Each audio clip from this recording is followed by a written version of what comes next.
డిఎస్సికి ఎప్పుడు వస్తుంది డిఎస్సి? మరి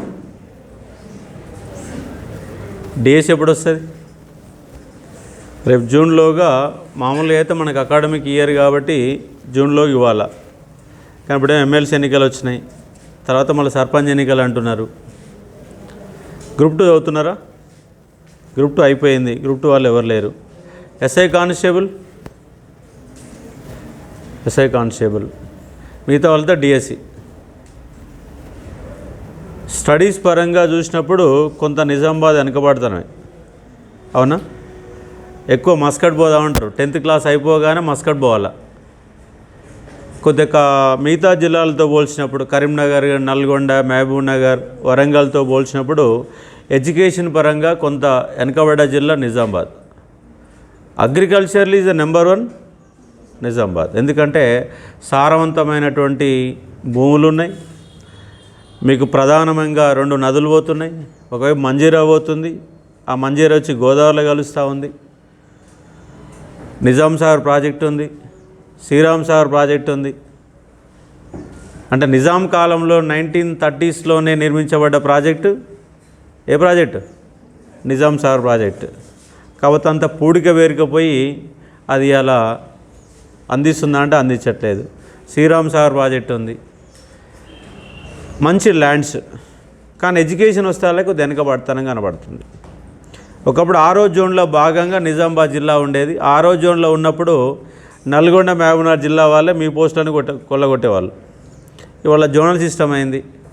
ఇది మీ జిల్లాని ఏ జోన్లో ఉంది ఇప్పుడు? బాసర జోన్లో ఉంది. కామారెడ్డి అంటే మీ జిల్లాని 2 జోన్లో మార్చేశారు. కామారెడ్డి అంటే ఒకప్పుడు వారసత్వ కేంద్రంగా ఉన్నటువంటి అంశాలు. మైళ్ళ పరంగా చూస్తే శాతానికి మించి కూడా మైలు ఉన్నటువంటి అంశం.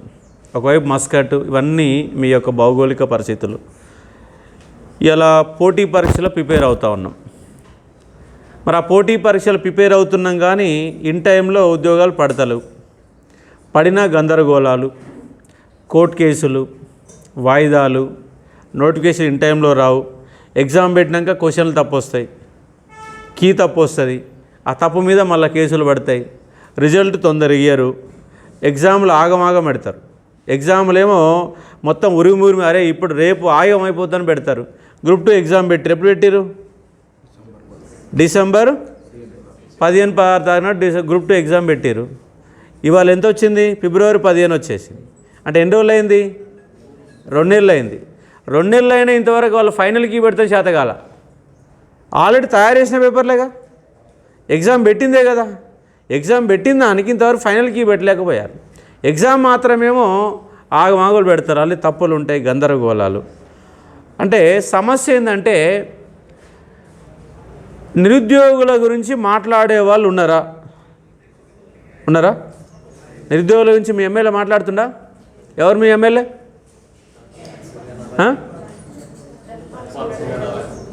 సూర్యనారాయణ, ధన్పాల్ సూర్యనారాయణ, భూపతి రెడ్డి. సమస్య ఏంటంటే సరే ఎమ్మెల్యేలు ఎవరైనా కావచ్చు కానీ మా నిరుద్యోగుల గురించి మాట్లాడుతూ లేరంటూ నేను.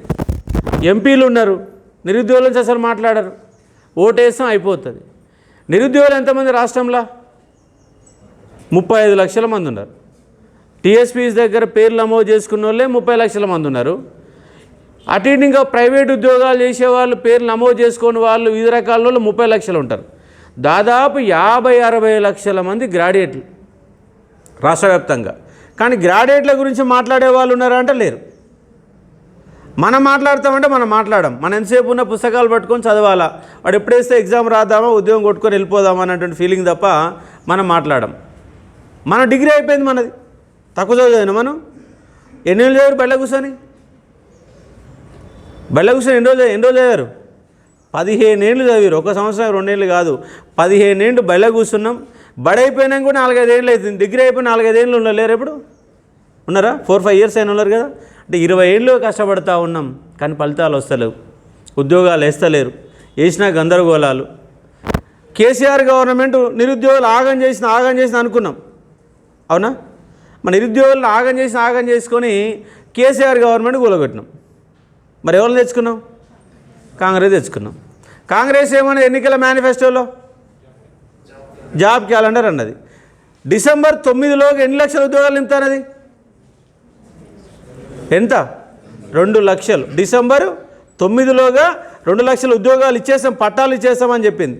డిసెంబర్ 9 అయిపోయిందా? ఉందా? డిసెంబర్ 9 అయిపోయింది. మరి ఎన్ని లక్షల ఉద్యోగాలు ఇచ్చింది? ఎన్ని లక్షల ఉద్యోగాలు ఇచ్చింది? 55,000 ఉద్యోగాలు అని చెప్తున్నారు. 55,000 ఇచ్చిరా? గురుకుల ఎగ్జామ్ ఓలు పెట్టిరు ఎవరు? కేసీఆర్ గవర్నమెంట్ గురుకుల ఎగ్జామ్ పెట్టింది, రిజల్ట్ వచ్చింది. మరి పత్రాలు వాళ్ళు ఇచ్చిరు? కాంగ్రెస్ ఇచ్చింది. ఇప్పుడు ఈ పత్రాలు ఇచ్చినది కాంగ్రెస్ లెక్కనా టీఆర్ఎస్ లెక్కనా? ఎవరు లెక్క? టీఆర్ఎస్ లెక్క. మరి కాంగ్రెస్ వాళ్ళు ఏమంటారు? ఇది మా లెక్క అంటున్నారు. మరి మోసం చేయడం కాదు, ఇది దగా చేయడం కాదా? గురుకులాలలో పడిన పోస్టులలో రీలింక్ బేస్ ఆప్షన్ అమలు చేయని కారణంగా, అంటే పైకి వెళ్ళి డిగ్రీ ఇవ్వాలా, ఫస్ట్ ఇవ్వాలా, తర్వాత జేఎల్ ఇవ్వాలా, తర్వాత పీజీటీ ఇవ్వాలా, తర్వాత టీజీటీ ఇవ్వాలా, అట్లా ఇవ్వకుండా మధ్యలో పీజీటీ ఇచ్చారు. పీజీటీ వచ్చినానికి జేఎల్ వచ్చింది, డిఎల్ వచ్చింది, మళ్ళీ వదిలిపెట్టిండు. అప్పుడు పీజీటీ కాలైంది, జేఎల్ కాలైంది, వాడు డిఎల్కి వెళ్ళిపోయాడు. మరి ఈ ఖాళీలో ఎవరు మళ్ళీ ఇంకోసారి నింపుకుంటారట. అంటే ఇచ్చిన ఉద్యోగాలని, లెక్క చెప్పిన ఉద్యోగాలని పట్టాలు సరిగ్గా వీళ్ళకి ఇవ్వరాల. 3,000 ఉద్యోగాలు మిగిల్చుకున్నారు. వీళ్ళు కొత్త ఉద్యోగాలు ఇవ్వలే, ఇచ్చిన ఉద్యోగాలలో 3,000 ఉద్యోగాలు మిగిల్చుకున్నారు కాంగ్రెస్ గవర్నమెంట్. 2 లక్షల ఉద్యోగాలు ఇస్తామని చెప్పేసి ఎన్ని ఉద్యోగాలు ఇచ్చారు? ఇప్పుడు 12,000 ఉద్యోగాలు ఇచ్చారు. కేవలం 12,000 ఉద్యోగాలు మాత్రమే ఇచ్చారు ఇప్పటిదాకా. వాళ్ళు ఇచ్చేది 15 అంటున్నారు, 15 కాదు, 12,000 ఉద్యోగాలు మాత్రమే ఇచ్చారు, అంత తప్ప ఎక్కువే లేదు. మరి ఎవరు మాట్లాడాలి దీని గురించి? ఇస్తామన్నదేమో 2 లక్షల ఉద్యోగాలు, ఇచ్చిందేమో 12,000 ఉద్యోగాలు, చెప్పుకునేదే 55,000 ఉద్యోగాలు. మనం లైబ్రరీలల్లో పొద్దుగాల 9 గంటలకు దర్వాజా తీయంగానే వచ్చి కూర్చుంటున్నాం, సాయంత్రం చీకటి పడదాన్ని చదువుకొని పోతున్నాం. డిఎస్ ఎన్ని పోస్టులు పడతాయో తెలియదు. ఎన్ని వేస్తారు? ఒక 6,000 వేస్తారు, 7,500 వేస్తారు, 8,000 వేస్తారు. 8,000 దాటేస్తారా? వేయరు. 8,000 ఉద్యోగాలు ఇస్తే ఎన్ని జిల్లాలు ఉన్నాయి? 33 జిల్లాలు ఉన్నాయి. 33 జిల్లాలలో ఎస్జీటీ ఎన్ని, పీజీటీ స్కూల్ అసిస్టెంట్ ఎన్ని, హిందీ పండిట్ ఎన్ని, తెలుగు పండిట్ ఎన్ని, ఏ పండిట్లు అక్కడ పోతాలకే మళ్ళీ దాంట్లో SC reservation, BC reservation, EW reservation, ఎన్నో రకాల రిజర్వేషన్లు వచ్చినాయి. వస్తాల సబ్జెక్టుకి ఎన్ని వస్తున్నాయి? 1, 2, 0, 3, 4. అంటే 8,000 ఉద్యోగాలు వేసినా కూడా మనకు వచ్చే పోస్టులు ఏంటంటే 4. 4 మించి ఉంటాయా? నీ రిజర్వేషన్లో ఒక 2-3, ఓపెన్లో ఒక 2-3, మొత్తం కలిపిన 10 ఉద్యోగాలకు నీ పోటీ పడలేని ఒక పరిస్థితి. చూస్తే 8,000 ఉద్యోగాలు. మరి 8,000 ఉద్యోగాలు ఎందుకు? రాష్ట్రంలో 12,600 గ్రామాలు ఉన్నాయి. మరి 12,600 గ్రామాలంటే 12,600 స్కూళ్ళు, ప్రైమరీ స్కూల్ ఉండాలా, ఎన్నో హై స్కూల్స్ ఉండాలా. కానీ హై స్కూళ్ళు మూతపడ్డాయి, ప్రైమరీ స్కూల్ అయితే మొత్తం మూతపడ్డాయి. ఎందుకు మూతపడ్డాయి?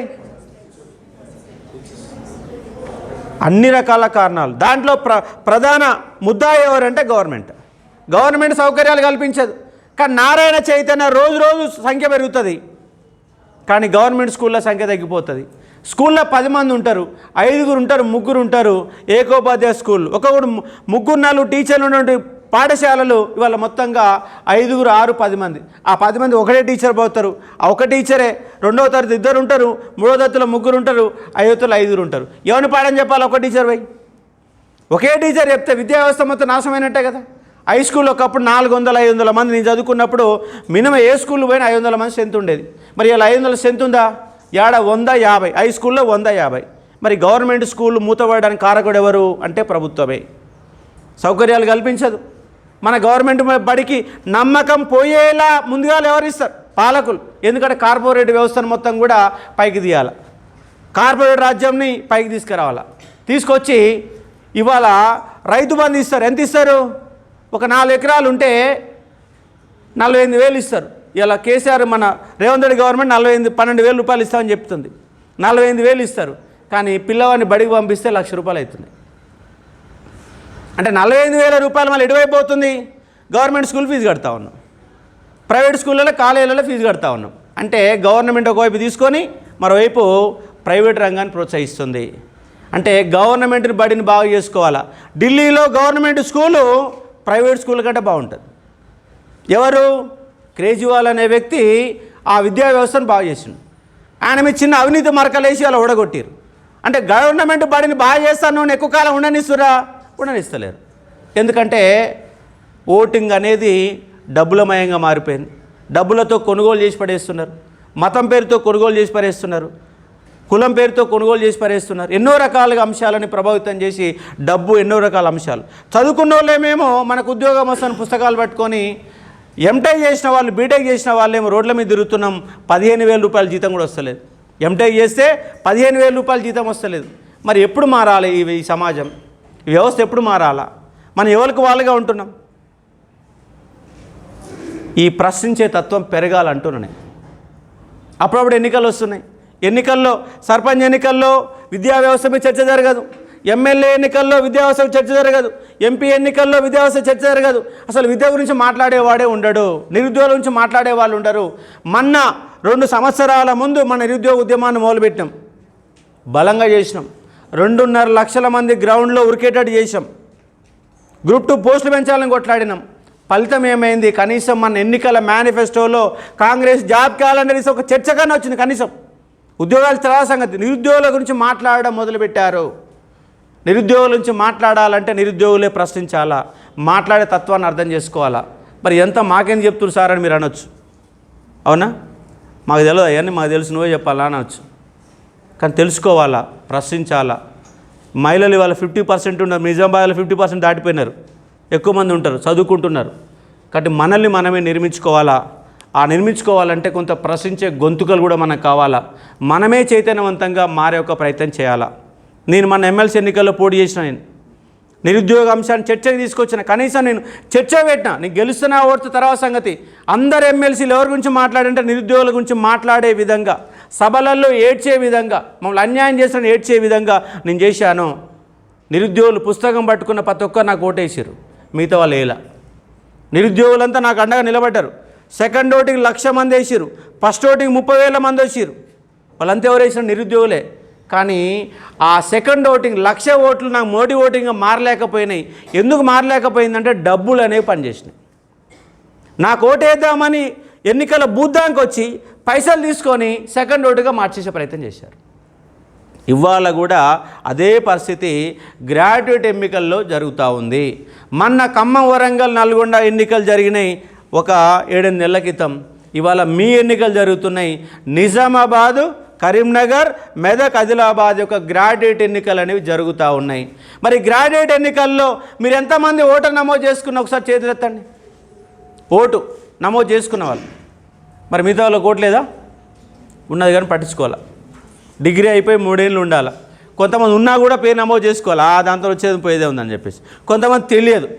కానీ మొత్తంగా మీ జిల్లాకు సంబంధించిన ఎన్నికలు ఇవాళ జరుగుతూ ఉన్నాయి. ఇవాళ డబ్బులు ప్రభావితం చేస్తూ ఉన్నాయి. ఎన్నికలలో ఎవరెవరు పోటీ చేస్తే తెలుసా?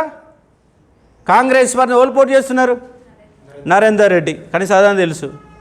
బీజేపీ తరఫున అంజిరెడ్డి. ప్రసన్న హర్షిత్ తెలుసా మీకు?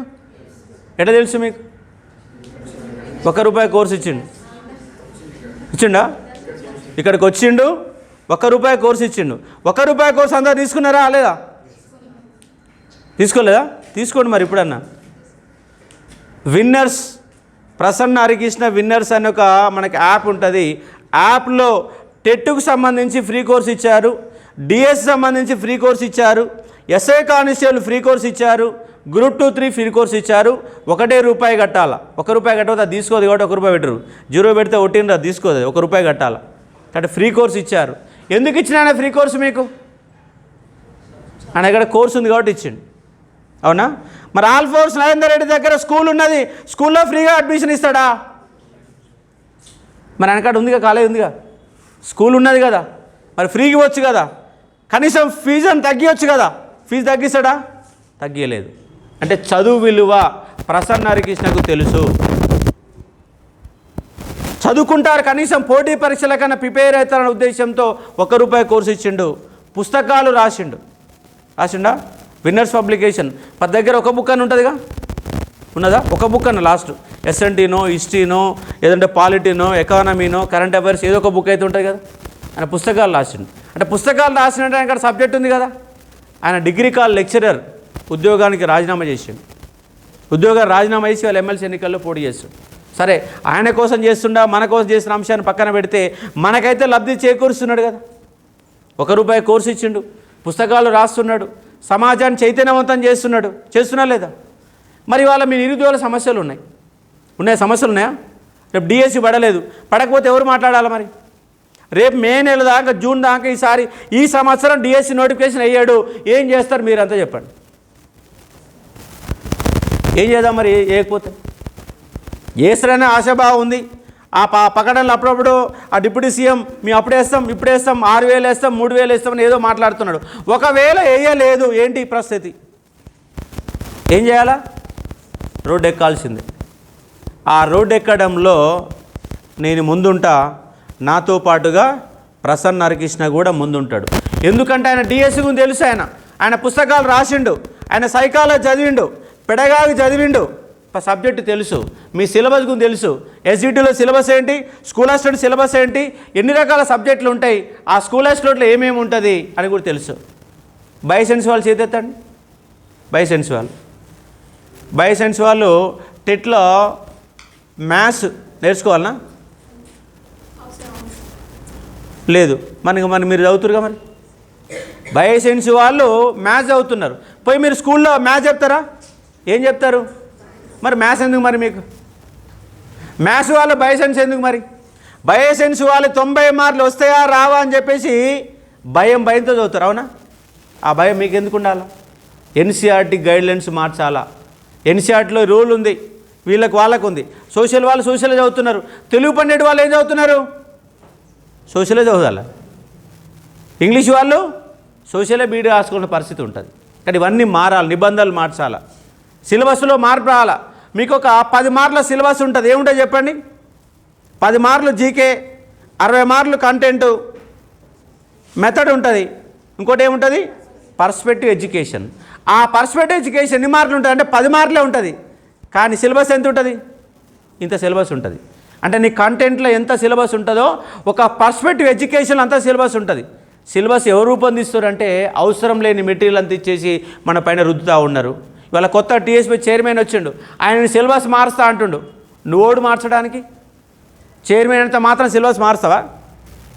25 మంది యూనివర్సిటీ ప్రొఫెసర్లు అందరూ కలిసి తయారు చేసే సిలబస్, అలాంటి సిలబస్ని మారుస్తా అని చెప్పేసి నువ్వు ప్రసంగాలు చేస్తాను. దానికి కమిటీ ఏర్పాటు చేయాలి కదా. ఏ కమిటీ ఏమి ఏర్పాటు చేయకుండా ఏం చేయకుండా నేను మారుస్తా అంటే ఎట్లయితుంది? అంటే అధికారి మార్చిన ప్రతిసారి నిబంధనలు మారుతాయా? ఆడ శ్రీనివాసరావు వచ్చిండు, దేనికి? Police recruitment board chairman Srinivasarao వచ్చిండు. వాడు రాగానే లాంగ్ జంప్ పెంచేస్తాడు.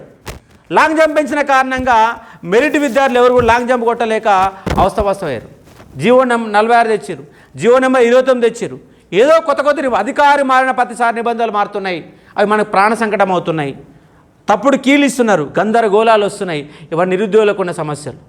మరి అంత గవర్నమెంట్ ఉద్యోగాలు ఎన్ని వస్తాయి? చాలా పరిమిత సంఖ్యలో వస్తాయి. కానీ ప్రైవేట్ రంగంలో చాలా ఉద్యోగాలు ఉన్నాయి.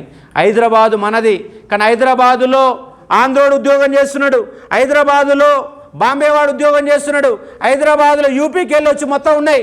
మొత్తం పరిశ్రమలు వాళ్ళే, మొత్తం వాళ్ళ పనిచేసే వాళ్ళు వాళ్ళవే. ముంబైలో ఒకప్పుడు శివసేన పార్టీ లోకల్ వాళ్ళకి ఉద్యోగాలను కొట్లాడి కొంతవరకు కొంతకాలాన్ని కాపాడగలిగారు. వాళ్ళ ఉద్యోగాలు వాళ్ళు తెచ్చుకున్నారు. ఇవాళ హైదరాబాద్లో 70% ఆ ఉపాధి కల్పన తెలంగాణ వాళ్ళు లేరు, బయట వాళ్ళే చేస్తున్నారు. ఇవన్నీ మన 70% కాదు, 100% మన ఉద్యోగాలు మనకే కావాలా, ప్రైవేట్ రంగంలో కూడా మనకే కావాలని ఉద్యమాలు చేయాల్సిన పరిస్థితి ఉన్నది. ఇవన్నీ ప్రశ్నించే వ్యక్తులు కావాలా, తెలిసిన వ్యక్తులు కావాలా. ఆ తెలిసిన వ్యక్తి ఎవరంటే ప్రస్తుతం ఉన్నటువంటి పోటీ చేస్తున్న 56 మందిలో ఎవరున్నారంటే ప్రసన్న హరికృష్ణ ఉన్నాడు. ప్రసన్న హరికృష్ణకి మద్దతు తెలపమని నేను కోరుతా ఉన్నా. ఎందుకంటే ఆయన కూడా ఒక ఫ్యాకల్టీ, ఒక లెక్చరర్, నేను కూడా ఒక లెక్చరర్. ఒక లెక్చరర్ మద్దతు తెలపనా అవుతా?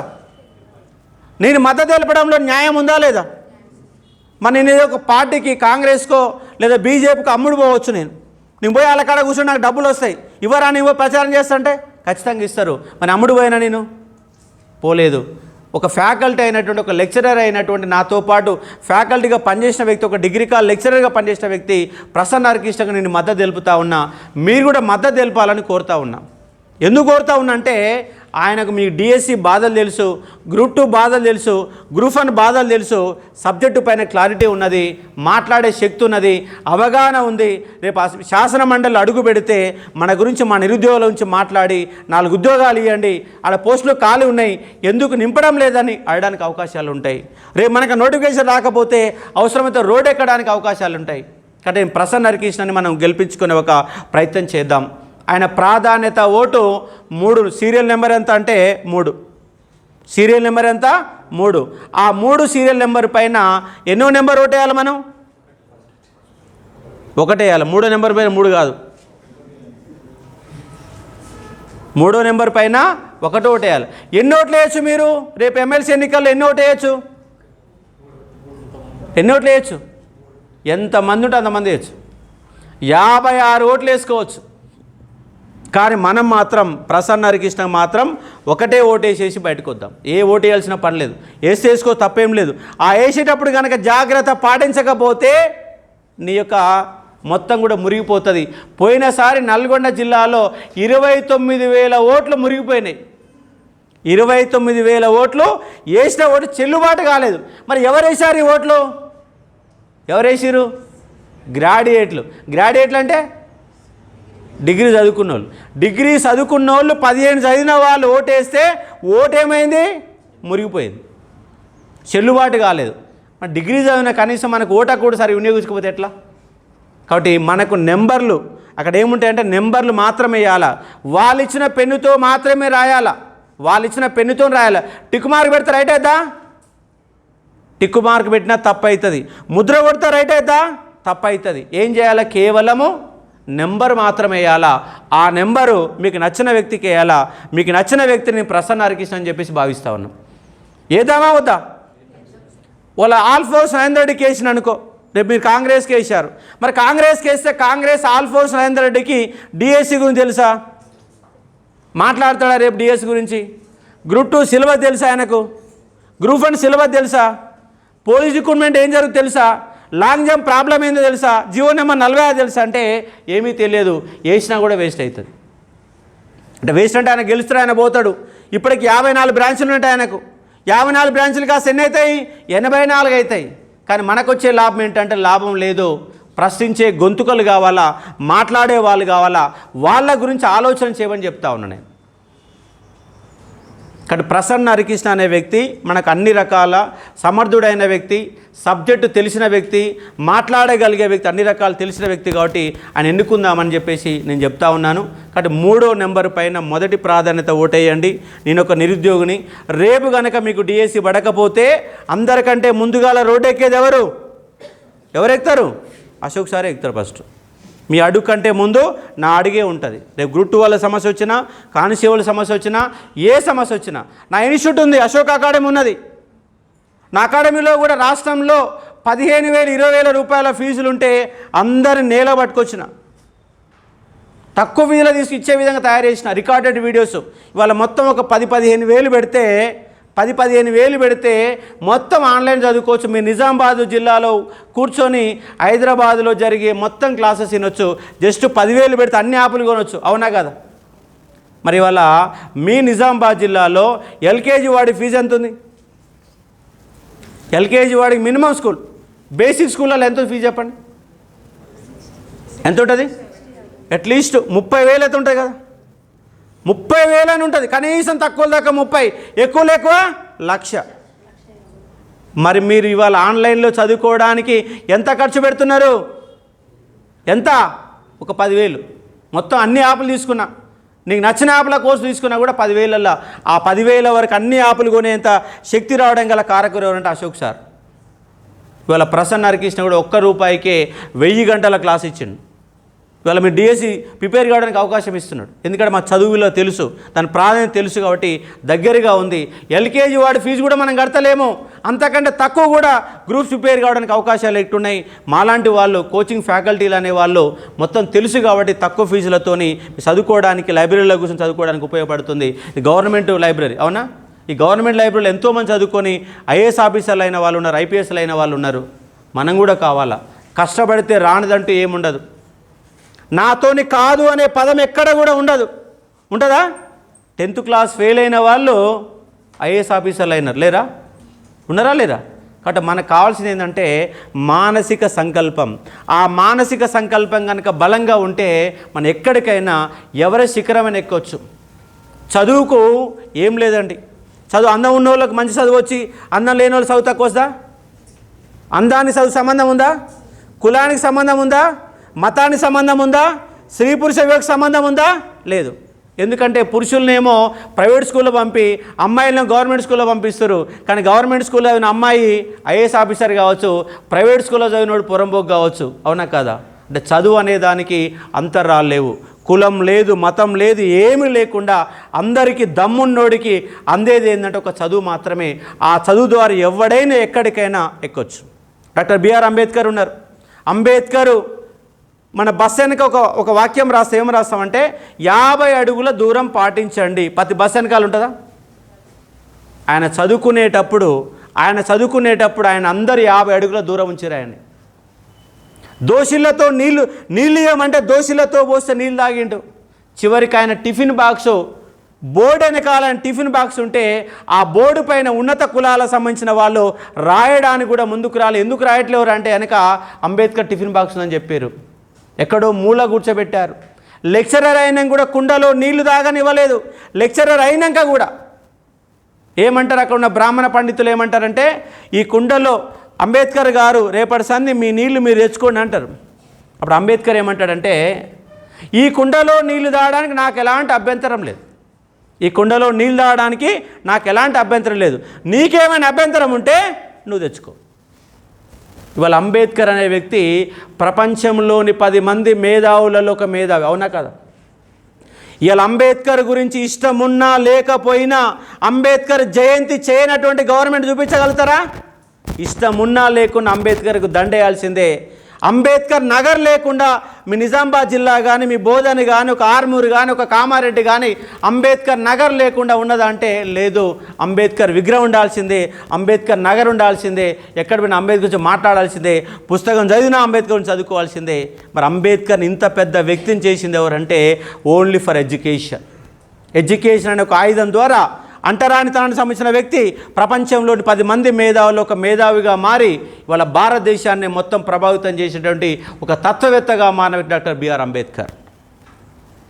మనం కూడా అంబేద్కర్లా కావచ్చు. దేని ద్వారా అంటే చదువు ద్వారా మాత్రమే. కాబట్టి చదివినంతసేపు కాన్సన్ట్రేషన్తో ఉండాలి. నా మోటివేషన్ వీడియోలు కూడా యూట్యూబ్లో చాలా దొరుకుతాయి మీకు. నా యాప్లో జస్ట్ 10 రూపాయలు పెడితే మీకు అన్ని మోటివేషన్ వీడియోలు పెట్టాను. ఆ మోటివేషన్ వీడియో క్లాసెస్ వినండి. బయట ఐఏఎస్ ఆఫీసర్ అని ఒక పర్సనల్ బయోగ్రఫీ చదవండి, ఒక గ్రూప్ 1 ఆఫీసర్ పర్సనల్ బయోగ్రఫీ చదవండి. అవసరమైతే మీరంతా ఒక కమిటీగా ఏర్పాటు చేయండి. ఈ కమిటీ ఏం చేయాలంటే నెల రోజులకు ఒకసారి ఒక ఆఫీసర్ని తీసుకొచ్చి ఇట్లా ఉపన్యాసాలు పెట్టించుకోవాలి. మీరు ఒక గ్రూప్ 1 ఆఫీసర్ లైబ్రరీ తెప్పించుకోవాలా, ఆయన ఉపన్యాసం వినాలా, జిల్లా కలెక్టర్ రమ్మని చెప్పాలా, వస్తారు, కలెక్టర్ వస్తారు, ఎస్పీని రమ్మనాలా వస్తారు, ఒక ఆర్డీఓని రమ్మనాలా వస్తారు, మనం పిలిస్తే వస్తారు. అందుకే ఒక కమిటీగా ఏర్పాటు చేసుకొని సార్ మాకు ఒక 15 రోజులకు ఒకసారి ఒక అధికారిని తీసుకొని లైబ్రరీ పోండి, పోయి మాకు ఇవాళ కలెక్టర్ని ఇవాళ మా దగ్గర రప్పియండి అంటే చెప్తే ఫోన్ చేస్తారా? మోటివేషన్ క్లాస్ కోసం ఎవరైనా వస్తారు. ఒకరోజు బోధన ఆర్డీఓని పిలిపియండి, ఒకరోజు కామారెడ్డి కలెక్టర్ని పిలిపియండి, ఇంకో రోజు మీ నిజామాబాద్ కలెక్టర్ని పిలిపియండి, ఇంకో రోజు ఒక ఐపీఎస్ని పిలిపియండి, ఒకరో ఎస్ఐని పిలిపియండి, ఒకరో సిఐని పిలిపియండి, ఒకరో డిఎస్ని పిలిపించుకోండి. మోటివేషన్ క్లాసెస్ వినండి. మీలో ఒక స్థైర్యం అనేది వస్తుంది, ఒక మైండ్ పవర్ అనేది పెరుగుతుంది. అలాంటి కార్యక్రమాలు చేసుకో. కమిటీగా ఫామ్ కాండి. ఒక 10 మంది కలిస్తే, ఈ లైబ్రరీలో ఒక 10 మంది కలిస్తే మీలో సగం మంది ఉద్యోగాలు కొట్టే విధంగా తీర్చిదిద్దుకోవచ్చు. అలాంటి దమ్ము మీ దగ్గర ఉన్నది. ఇలాంటి అద్భుతమైన ప్రసంగాలు ఇచ్చే వ్యక్తి ఎవరంటే ప్రసన్న హరికృష్ణ. రేపు ఎమ్మెల్సీ ఎన్నికైనా కూడా మన సమస్యలపైన కొట్లాడడానికి, మాట్లాడడానికి, అవసరమైతే మరోసారి మీ లైబ్రరీ కావాల్సిన పుస్తకాలు ఇవ్వడానికి, మీకు పుస్తకాలు ఇవ్వడానికి కూడా ముందుకు వచ్చే వ్యక్తి ప్రసన్న హరికృష్ణ. కాబట్టి మనము చదువుకున్న వ్యక్తులకి, మనకు ఉపయోగపడే వ్యక్తులకు ఓటేసుకుందాం అంటున్నా. నేనేమంటున్నా అంటే నేను పార్టీలకు ఏదని చెప్పట్లేను. కానీ మనకు అవసరం ఎవరు ఉన్నారు, మనకి ఎవరు ఉపయోగపడతారు, మన ఫ్యూచర్ ఏంటి, నెక్స్ట్ రాబోయే నిరుద్యోగులకు ఉపయోగపడేది ఎవరు, 5 ఏళ్ల వరకు ప్రశ్నించే వ్యక్తులు ఎవరంటే ఆ ప్రశ్నించే వ్యక్తులను మనం ఎన్నుకునే ఒక ప్రయత్నం చేయాలా. ప్రసన్న హరికృష్ణన్కి మోడీ ప్రాంతం ఓటు వేసుకుందాం, గెలిపించుకుందాం, మన నిరుద్యోగుల గురించి మాట్లాడుకునే చేద్దాం. నేను తప్పంటున్నావా రైట్ అంటున్నా చెప్పండి. రైట్ చెప్తున్నా రాంగ్ చెప్తున్నా? ఎందుకంటే మిగతా వాళ్ళు గెలిస్తే మనకి ఎవరు ఉపయోగపడరు. వాళ్ళు తీర్మానం వల్లనే ఎమ్మెల్సీ ఎన్నికయ్యండు. నిరుద్యోగుల నుంచి ఎప్పుడైనా మాట్లాడుతుండా? ఆయన నిరుద్యోగులు తప్ప అన్నీ మాట్లాడతాడు, అవునా కదా? నిరుద్యోగులు తప్ప అన్నీ మాట్లాడతాడు.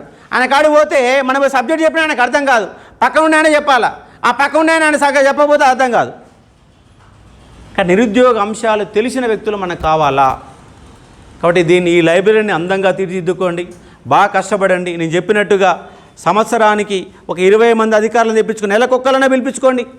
రారా పిలిస్తే ఎవరైనా వస్తారు.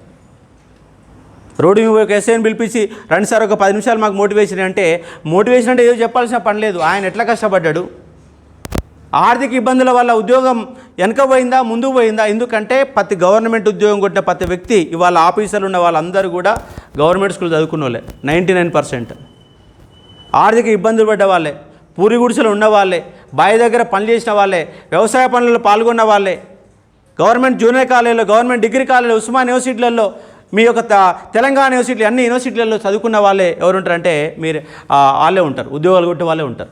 వాళ్ళందరూ పిలిపించుకొని మాట్లాడుకోండి, నెలకొకరిని పిలిపించుకోండి, మీ యొక్క సమర్థత పెంచుకోండి.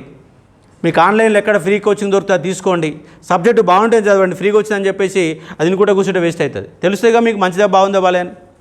కాబట్టి క్వాలిటీ, ఎక్కడ క్వాలిటీ చదువుతుందో నా దగ్గర దొరుకుతుందో అది తీసుకోండి. నా ఉద్యమం క్లాస్ విన్నారు అందరూ? గ్రూప్ 2 ప్రిపేర్ అయిన వాళ్ళు, గ్రూప్ 2 కానీ ఎస్ఐ కానీ, డిఎస్సి వాళ్ళంటే విన్నారు. డిఎస్సి నేను చెప్పాను కాబట్టి గ్రూప్ 2 రేపు 783 మంది గ్రూప్ 2 ఉద్యోగాలు కొడితే 783 మందిలో 750 మంది అశోక్ సార్ యొక్క మూమెంట్ క్లాస్ వాళ్ళే ఉంటారు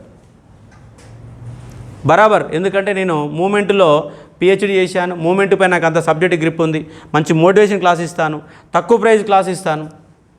పోయినసారి నా ఎమ్మెల్సీ ఎన్నికల్లో కూడా 1,00,000 మందికి ₹1 ఇచ్చాను. ఆ 3 జిల్లాలలో 10,000 పుస్తకాలు పంపించేసిన. 10,000 పుస్తకాలు పంపిణీ చేయడానికి నాకు 15 లక్షలు అయింది. మిగతా వాళ్ళంతా ఏం మంచిరు? డబ్బులు పంచిరు. మరి నేనేం మంచినా? పుస్తకాలు పంచడం మంచిదా, డబ్బులు పంచడం మంచిదా? కాబట్టి మనం ప్రసన్నని గెలిపించుకుందాం, మోడీ ప్రాంతం ఓటేదని చెప్పి ప్రయత్నం చేస్తున్నా. మీలో ఎవరైనా ఒకరు మాట్లాడతారా? మాట్లాడాలా, అవకాశం రాదు, వచ్చినప్పుడు ఉపయోగించుకోవాలా. ఒక్కసారి వెళ్తే మన భయం పోతుంది. మాట్లాడమ్మా, పర్లేదు తల్లి.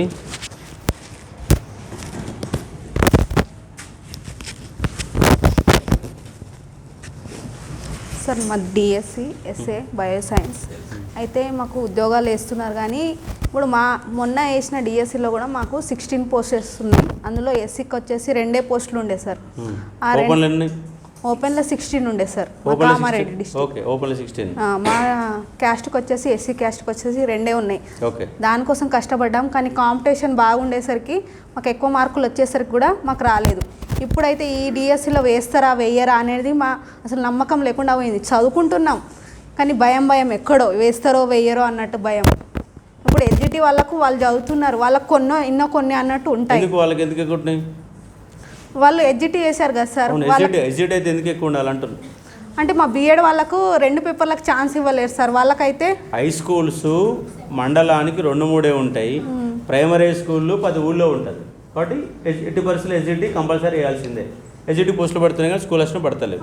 గమ్మత్ ఏంటంటే ఎస్జిటి రాసుకోవడానికి గతంలో బీడీ వాళ్ళకి అవకాశం ఉండే, అది లేకుండా పోయింది. అది ఉన్నది అనేసి మేము బీఎడ్ చేసుకున్నాం సార్ అప్పుడు. కానీ 2 పేపర్లకు ఛాన్స్ ఇప్పుడు ఏమంటున్నారు, 2 పేపర్లకు మీకు ఛాన్స్ ఇవ్వం. మళ్ళీ ఇంకా ప్రమోషన్ కూడా డైరెక్ట్ వాళ్ళకు 100% ఇస్తున్నారు. అట్లా కాకుండా వాళ్ళకు 30% ఇచ్చి మాకు 70% అన్న డైరెక్ట్ రిక్రూట్మెంట్ చేయాలని మేము కోరుకుంటున్నాం సార్ గవర్నమెంట్. అదొకటి.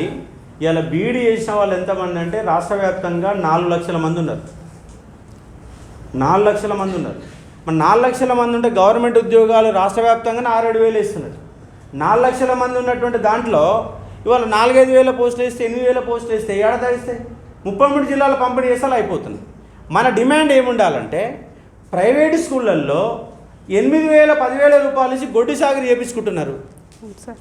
కానీ 8,000 10,000 కాదు, ఖచ్చితంగా మినిమం స్కేలు రోజు 1,000 రూపాయలు, కనీసంగా ఖచ్చితంగా 30,000 రూపాయలు జీతం వచ్చే విధంగా ప్రైవేట్ స్కూల్లో నిబంధన పెట్టాలి. పెడితే అప్పుడు మన నిరుద్యోగం కూడా కొంత తగ్గడానికి అవకాశం ఉంటుంది. అవునా కదా?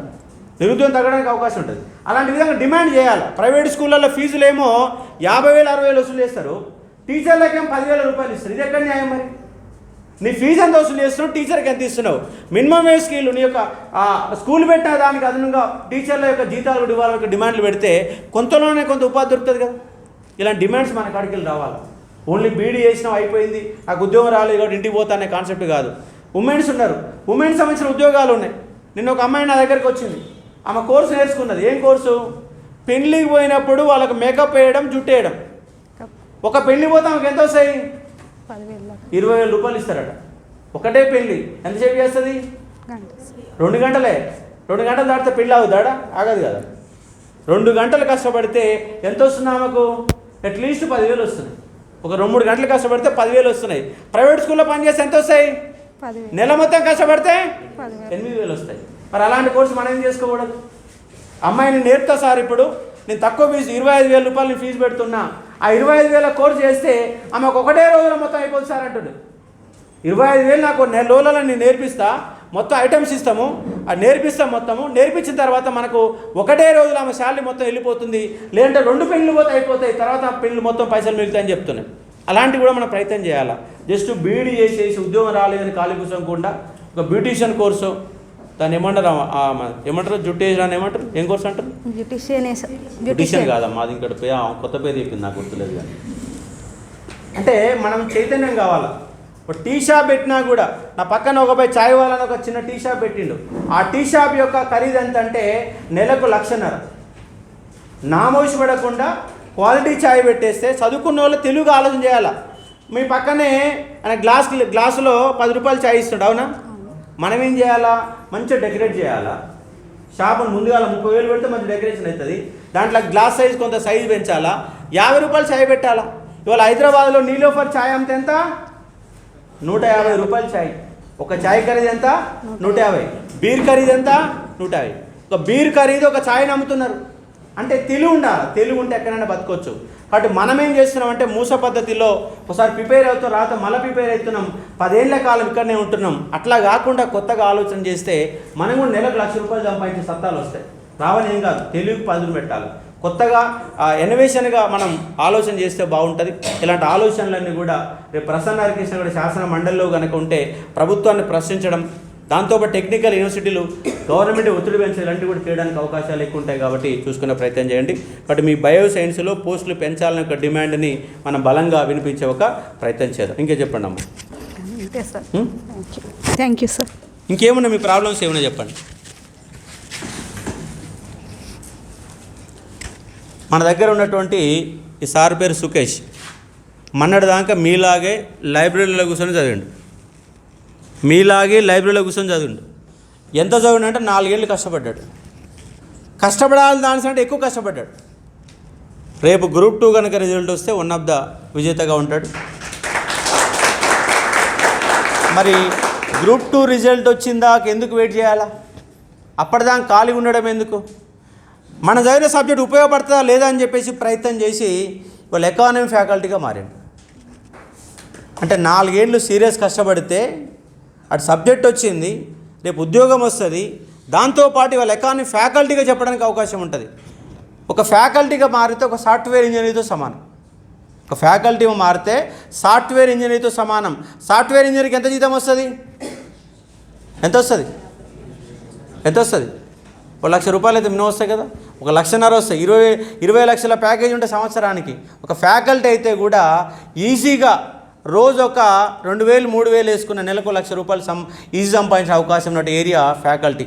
కాకపోతే ఫ్యాకల్టీ అంటే టీచింగ్ మెథడ్ బాగుండాలి. ఇప్పుడు ఇంతసేపు పాఠం నేను చెప్తా ఉన్నా, ఇంట్రెస్ట్ వింటారు కదా, ఆ ఇంట్రెస్ట్ వినేటట్టు చెప్పగలగాలి అంతే. పాఠం అంటే ఏదో పెద్ద ప్రపంచాన్ని దిగుసి ఏం లేదు. సింధు నాగరికత గురించి చెప్పమంటే మనం తవ్వకాలు పోయి సింధు నాగరికత పోయి పాకిస్తాన్ పోయి తవ్వకాలు జరిపి పాఠం చెప్పాల్సిన పనేం లేదు.